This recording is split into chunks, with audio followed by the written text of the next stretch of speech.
Morning, friends. We are on day 24 of Sprightly, and it's thoughts creating our mental state.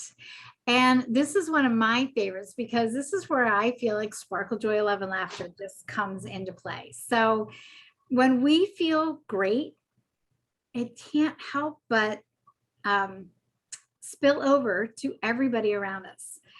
I noticed a number of years ago, probably when the boys were small.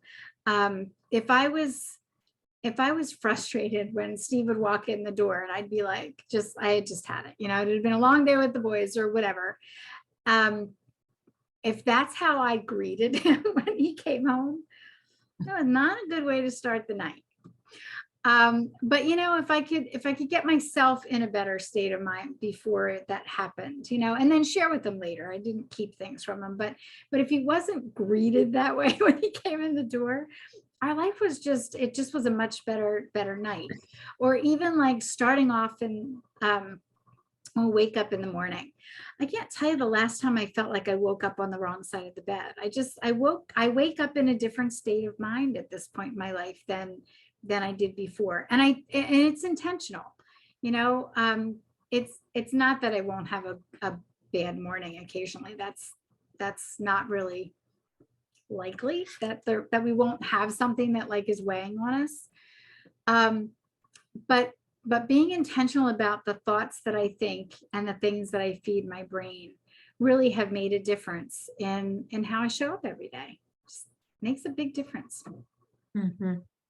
It definitely does. And when we love our life and we love what's happening in our life, it's much easier to get out of bed. So there were years where that didn't happen for me because I didn't love my life. I didn't love going to work. I didn't love the work I was doing. I've started anyway. It's a whole different thing. But then I decided to make a change. Like I knew that, and like I don't want to be like feeling like I'm just living or existing until Friday when I could have a weekend. Or so it's an intentional, decision. And you're right.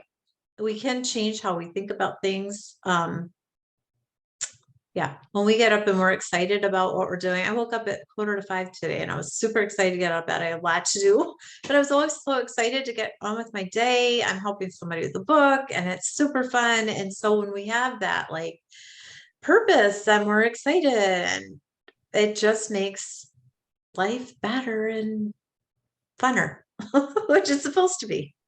And if if you're in a situation right now in your life that like maybe you can't leave the job that you have, or maybe you're feeling like financially you have to stay there, then find things that are outside of that fill you up, that bring you joy.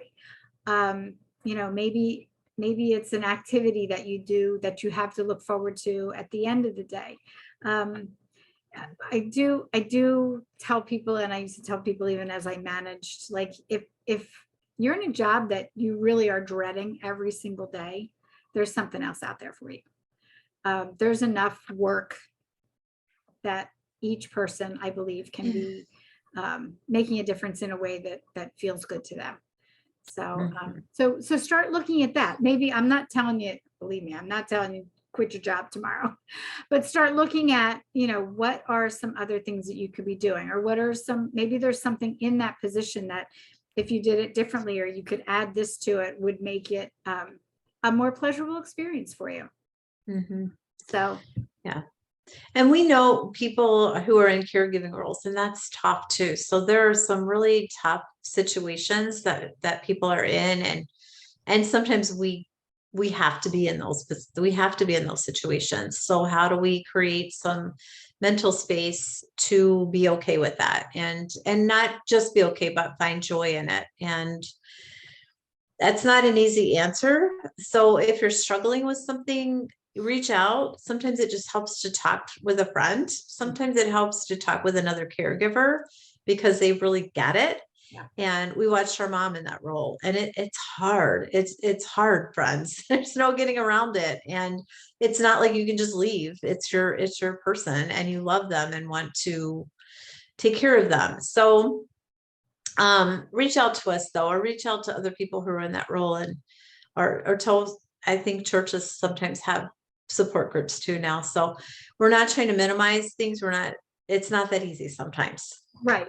It's not just as And- easy as saying, oh, tomorrow morning I'm going to get up and feel great. I mean, Yeah. there are definite situations, but what we do want to encourage you is that you find ways to feed yourself as well, so that you get Yes. joy in this life, even as you're going through tough situations. Right. It's the old oxygen mask, put on yours first, and so you can help your loved one. And it's the same thing. How can you put that oxygen mask on? Can you get some respite? Can you, yeah. Or like you said, if it's a job, is there joy that you can find in your job? Can you create a different position in that same job? Can you, what are some things that you feel like you can have some control over? Anyway, Once you and if find you're, that, it just changes your outlook. it does. Then we don't feel so much a victim, but, oh, I can do these things for myself. And yeah, and reach out to our community, because I guarantee there are other people in this community who are struggling with something just as, the same or similar, who might have some ideas and would be happy to reach out also. So, yeah. All right, everybody, we will see you tomorrow. Bye. Bye.